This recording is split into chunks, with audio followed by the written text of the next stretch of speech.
September was an absolutely insane month of game releases for the Nintendo Switch 2. We got two of the biggest and most anticipated indie games ever and two of the year's most highest rated games in Hollow Knight Silksong and Hades 2. We also got a very exciting remake and entry point into a beloved RPG series, one of the most requested remasters, and so much more. But what were the best games of September? What's up, everyone? This is Justin, and welcome to Just Keep Playing. Please join me today as we break down the best Nintendo Switch 2 games that came out in September, and be sure to stick around for my top 3 games for the month. Alright, so let's break down the biggest and best releases of September on the Nintendo Switch 2. There were about 9-ish huge releases in September, and you'll understand in a little bit why I say 9-ish. But there were none bigger to kick off the month than Hollow Knight Silksong, the long-awaited, much anticipated, and one of the most exciting game releases of the year.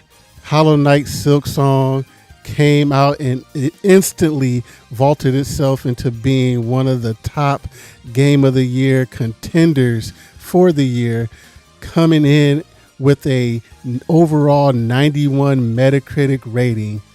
Hollow Knight Silksong had a lot to live up to during the wait for this much anticipated sequel.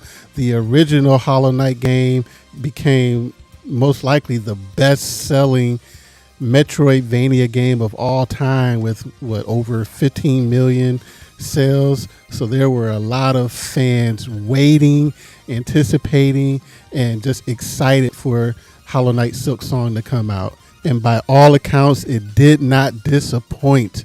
But would it be the best rated game of the month? Be sure to stick around and find out if another surprise game was able to come through and outscore Hollow Knight Silksong.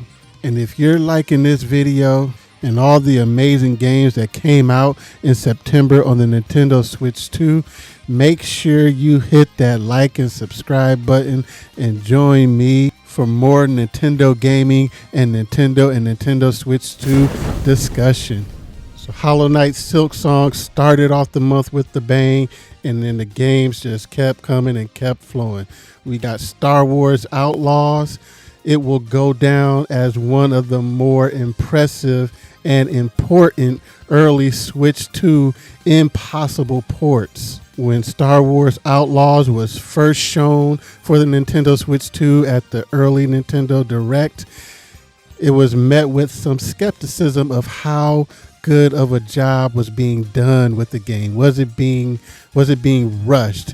Was it a low effort port job? And the answer to those two questions was no. It was not a rush job. It was not low effort. Ubisoft, to their credit, put a lot of effort into the port of Star Wars Outlaws on the Nintendo Switch 2, and they were rewarded with praise from fans and critics alike. All right, next up we have Daemon X Machina Titanic Scion.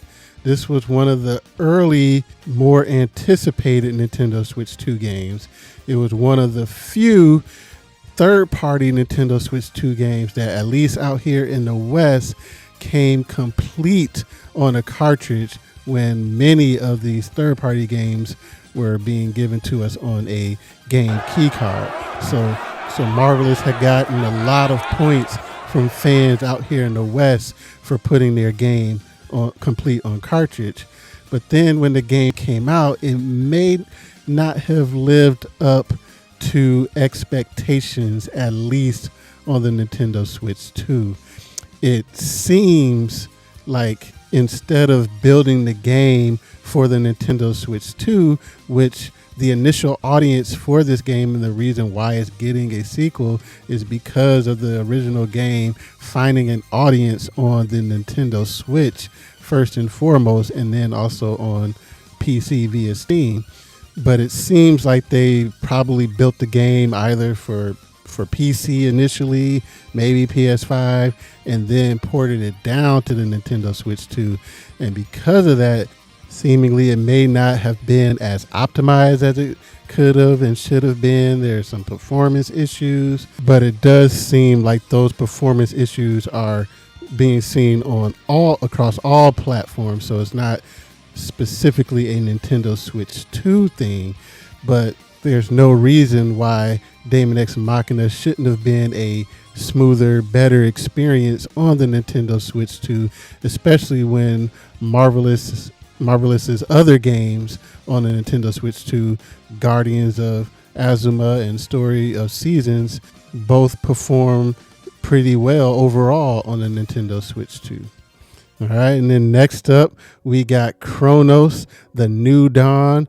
This game earned a lot of fans with its showing at the Nintendo Direct for the Nintendo Switch 2. When it was first revealed, the developer Blooper has been saying all the right things, showing that they are treating the Nintendo Switch 2 fans with respect with how they're treating this game and treating them. And all in all, it seems like we got a really good version of this game on the Nintendo Switch 2. I'm not a huge horror game fan or player. I do love Resident Evil, but that's pretty much the extent of my horror fandom when it comes to games. But friend of the channel, Attack the Backlog,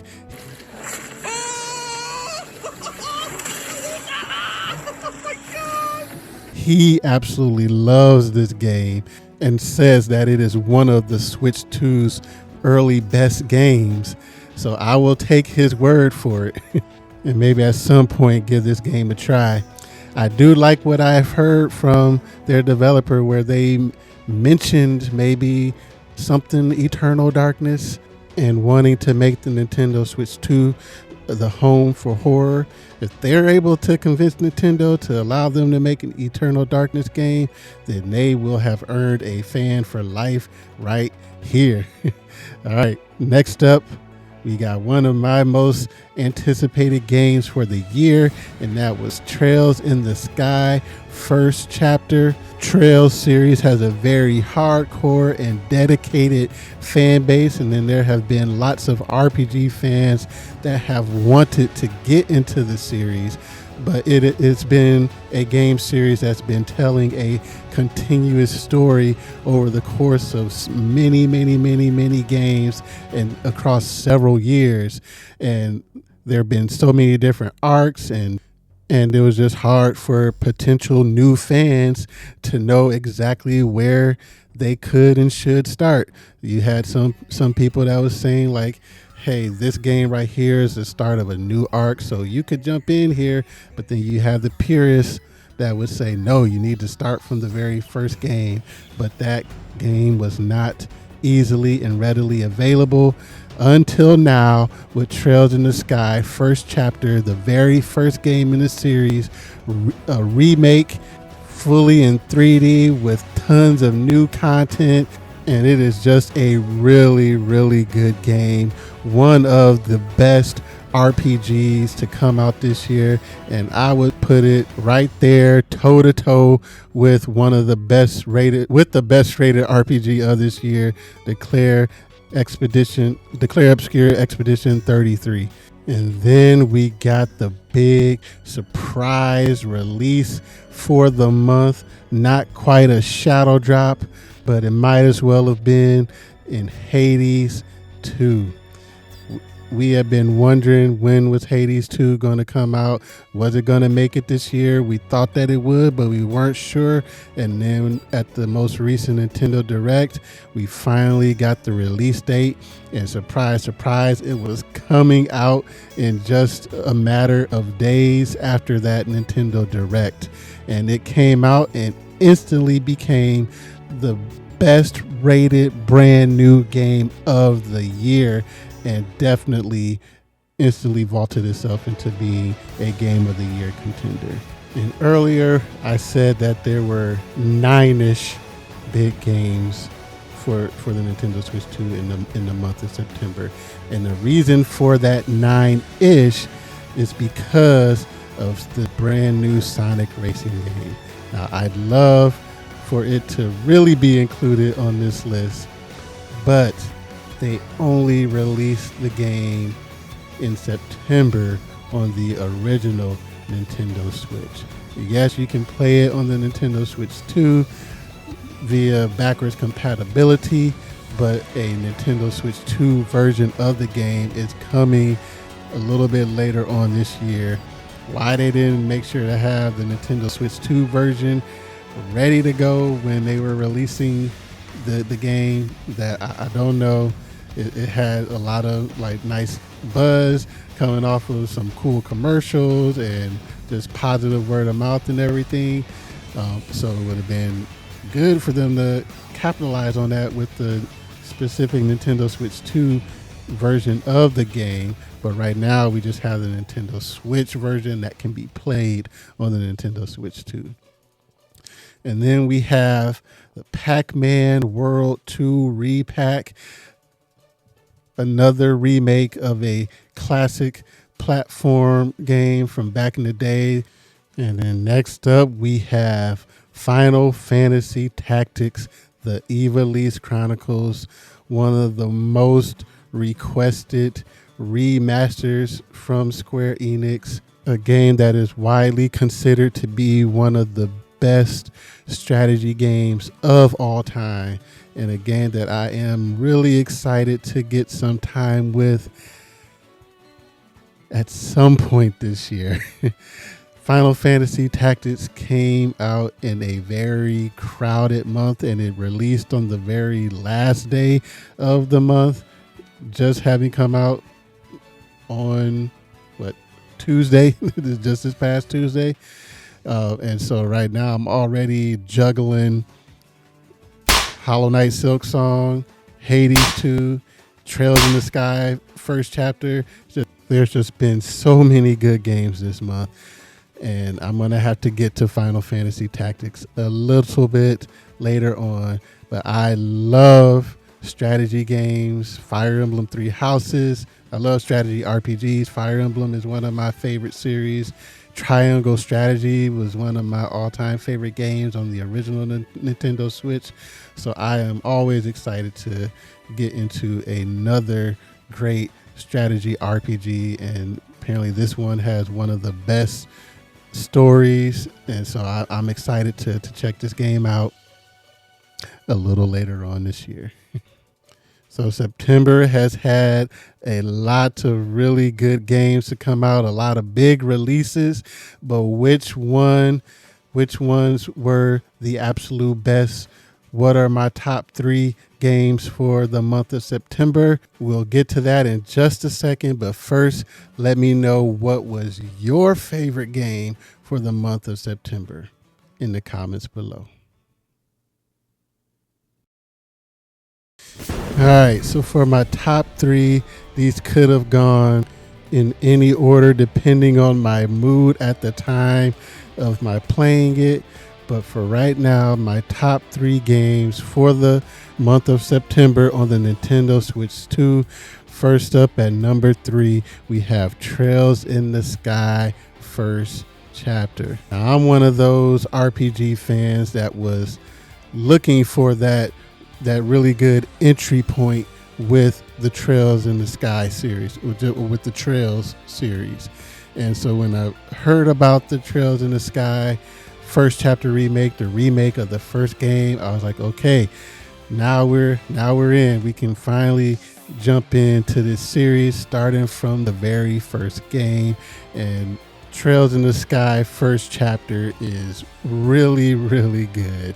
Once that combat system starts to open up and you get more abilities and more options and then even more characters, it just becomes so much fun to just run around in the world just battling monsters and just picking fights with these monsters and taking on side quests and everything, to where I could easily see myself like taking forever to get through the through the main game, through the main story, just because I keep spending so much time getting sidetracked, just fighting battles and just leveling up and grinding and just getting immersed into the world and spending time with these characters.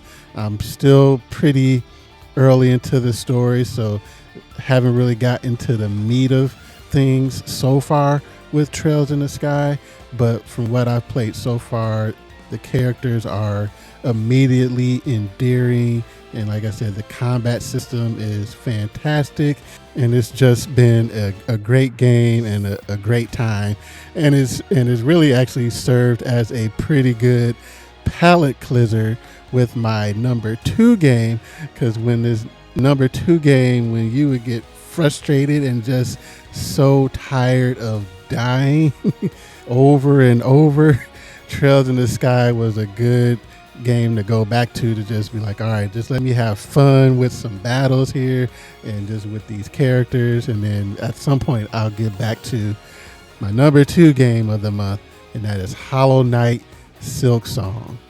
And again, Hollow Knight Silksong, it is great. It's an awesome game.